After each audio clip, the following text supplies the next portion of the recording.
આજે આપણે વાત કરીશું થોટ વાઇબ્રેશન્સની. થોટ વાઇબ્રેશન્સ એ એક એવી ઇફેક્ટિવ મેથડ છે કે જેની મદદથી આપણે આપણી ઈચ્છાઓ અથવા તો કોઈ પણ પ્રોબ્લેમ છે એને સોલ્વ કરી શકીએ છીએ. તો હવે હું આની એક મેથડ તમને શીખવાડીશ કે આ એકચ્યુઅલમાં કેવી રીતે તમારે કરવાનું છે કે જેનાથી આપણને એનો મેક્સિમમ બેનિફિટ મળે.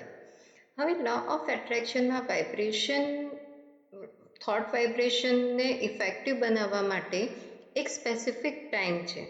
તો આ મેથડ તમારે એ સ્પેસિફિક ટાઈમ પર કરવાની છે અને એ સ્પેસિફિક ટાઈમ છે સવારનો બ્રહ્મ મુહૂર્ત. બ્રહ્મ મુહૂર્તનો એક્ઝેક્ટ ટાઈમ કયો? તો અગર તમે ગૂગલ કરશો તો તમને સવારના 2:30 કે 3:30થી લઈને સવારના 6 વાગ્યા સુધીના ટાઈમિંગ મળશે. બટ એકચ્યુઅલ બ્રહ્મ મુહૂર્તનો ટાઈમ હોય છે સૂર્યોદયના 1 કલાક અને 36 મિનિટ પહેલાં, that is 1 hour 36 minutes before of sunrise, અને સનરાઈઝના 48 મિનિટ પહેલાં એ પતી જાય છે. મતલબ કે બ્રહ્મ મુહૂર્ત સ્ટાર્ટ થાય સૂર્યોદયના 1 કલાક 36 મિનિટ પહેલાં અને સૂર્યોદયના 48 મિનિટ પહેલાં એ પતી પણ જાય છે. તો હવે સૂર્યોદય તમને ડેલી સનરાઈઝ ટાઈમ તમે ગૂગલ પર કે પંચાંગમાં ચેક કરી શકો છો, તો તમને એક્ઝેક્ટ ખબર પડશે કે આપણો સૂર્યોદયનો બ્રહ્મ મુહૂર્તનો ટાઈમ કયો છે. તો હવે તમારે બ્રહ્મ મુહૂર્તમાં ઉઠી અને સૌથી પહેલાં બેસી જવાનું છે. You can sit on bed, ક્યાં તો ચેર પર કે સોફા પર કે નીચે, તમે જે પણ પોસ્ચરમાં કમ્ફર્ટેબલ હો. આ વસ્તુ બેસીને જ કરવાની છે. તો એક તો સવારે ઉઠી અને બેસી જાઓ. બેઠા પછી સૌથી પહેલાં તમારે તમારા શ્વાસ ઉપર ધ્યાન આપવાનું છે. અંદર જતો શ્વાસ અને બહાર જતો શ્વાસ, આ બે ઉપર તમારે ધ્યાન આપવાનું છે. કેવી રીતે? મતલબ પહેલાં શ્વાસ લો, જસ્ટ કોન્સન્ટ્રેટ અને ફીલ કે એ તમારો શ્વાસ સીધો ડાયરેક્ટલી પહેલાં પેટમાં જઈ રહ્યો છે, ધીરે ધીરે ચેસ્ટ અને પછી શોલ્ડર પર.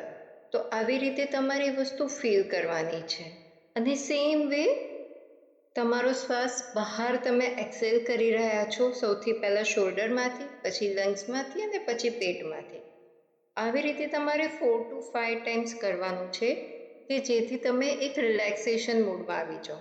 સિમ્પલ છે, શરૂમાં થોડી તકલીફ પડશે પણ પછી રૂટીન થઈ જશે. તો initially you have to inhale, concentrate કરો અને ફીલ કરો કે શ્વાસ સીધો તમારા પહેલાં પેટમાં ગયો, જેથી પેટ ફૂલ્યું, ધેન ચેસ્ટ અને પછી મતલબ લંગ્સ અને પછી શોલ્ડર.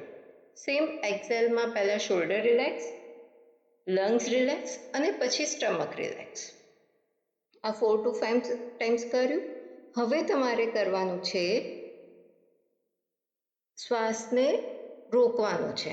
ઇન્હેલ કરો, શ્વાસને રોકો.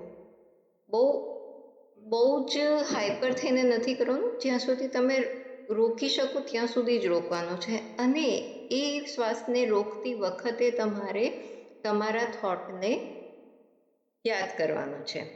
જેમ કે ઇન્હેલ કર્યું, શ્વાસ રોક્યો અને એ ટાઈમ ઉપર તમારે બોલવાનું છે. ફોર એક્ઝામ્પલ કે I am very happy and grateful because I am earning 1 lakh per month. અને પછી શ્વાસને છોડી દેવાનું છે. સેમ વે ફરીથી ઇન્હેલ કરો, તમારી વિશ બોલો અને પછી એને એક્સેલ કરો. પણ શ્વાસ રોકતી વખતે તમારે ધ્યાન રાખવાનું છે કે વધારે પડતો સ્ટ્રેસ નથી લેવાનો.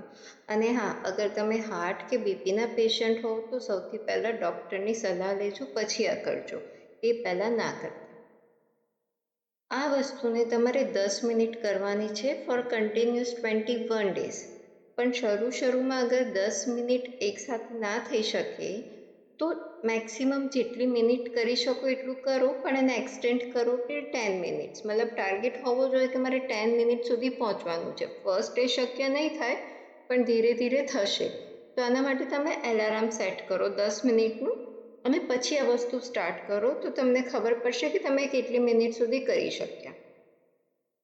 તો આ વસ્તુ કરીને જુઓ અને દેખો કેવા જલ્દીથી તમારા મેનિફેસ્ટેશન ફૂલફિલ થાય છે. કારણ કે સવારનો ટાઈમ, બ્રહ્મ મુહૂર્તનો ટાઈમ એવો છે કે આપણે જે પણ મેસેજ આપણા સબકોન્શિયસ માઇન્ડને આપીએ છીએ એ સીધું યુનિવર્સમાં વાઇબ્રેશન સેમ જે એનર્જી પર જે વસ્તુ વાઇબ્રેટ કરતી હોય છે એની જોડે મેચ કરી અને આપણી સામે વસ્તુ લઈ આવતું હોય છે.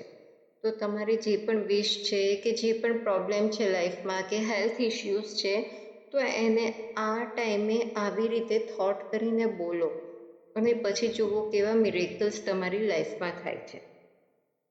હંમેશા પોતાના અને બીજાના માટે સારું વિચારો, કારણ કે આપણે જે દુનિયાને આપીએ છીએ તે અનેક ગણું થઈને આપણી પાસે આવે છે. આશા રાખું છું આ વિડીયોથી આપને પ્રેરણા મળી હશે. વિડીયો પસંદ આવ્યો હોય તો વિડીયોને લાઈક કરજો અને ચેનલને સબસ્ક્રાઈબ કરજો. આપનો કિંમતી સમય આપવા બદલ અને મને સાંભળવા બદલ આપનો ખૂબ ખૂબ આભાર.